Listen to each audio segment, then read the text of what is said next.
Hi and welcome. I'm so glad you found my channel. My name is Erin, and on my videos I show you how to create DIY bath and beauty products. So let's go ahead and get started with this week's video. Today I'm going to show you how to make a toner at home for glowing skin. This is suitable for all skin types. And the best part is it only takes 4 ingredients to create. So let me go ahead and walk you through the step-by-step process and how I make this.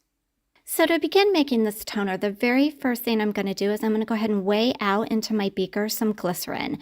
This is very soothing, it's great for all skin types, and it will help to draw water into the skin. Next, I'm going to go ahead and weigh out some calendula extract. This is water soluble. It's good for all skin types, especially dry, sensitive, or irritated skin. It's anti-inflammatory and very soothing. It's high in calendulic acid, which is great for inflammation. It's also very rich in carotenoids, which neutralizes free radicals. This next ingredient is really going to make up the bulk of this toner today, and it is called lavender hydrosol. I love using lavender hydrosol in my formulas. I find it to be a very versatile ingredient. It smells wonderful, and it has a lot of wonderful benefits for the skin. The reason that lavender hydrosol has so many wonderful benefits for the skin is because it's high in omega-9 fatty acids, and it also contains large amounts of vitamins A, E, and K.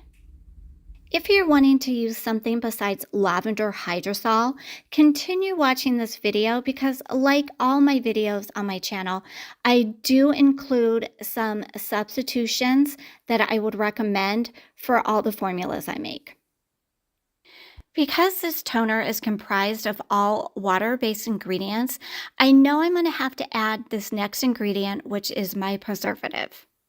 The one that I am using today is called Liquid Germal Plus. This is something that I would recommend if you're just starting out making skincare products because it is the easiest to use, I find.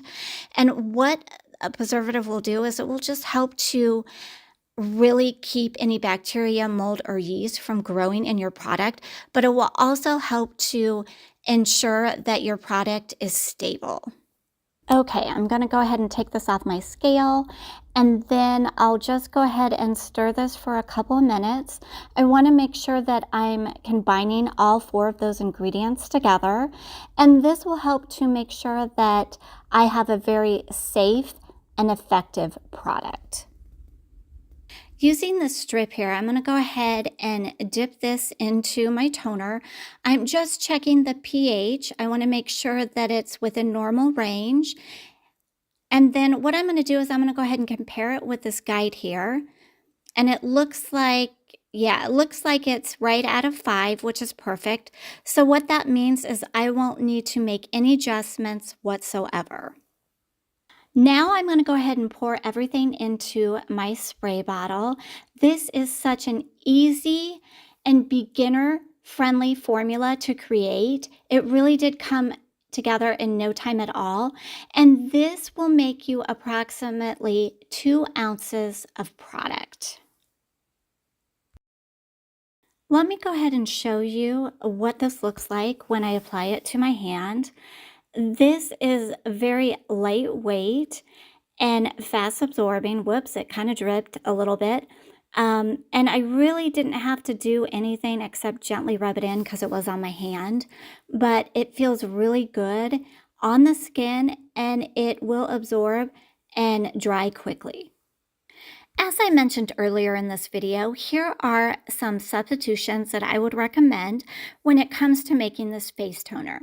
So for the lavender hydrosol, you can use either chamomile hydrosol or distilled water. For the calendula extract, you could use chamomile extract. You just want to make sure that it is water soluble. And then for the glycerin, I know a lot of people find that glycerin can be tacky feeling on the skin. You could use propanediol 1,3 or distilled water. And then when it comes to the preservative, you want to make sure that you're using a broad spectrum preservative. And the one that I felt like worked the best here in this formula is going to be Optifin Plus. So thanks for watching, and if you'd like to see more DIY formulas, don't forget to like and subscribe.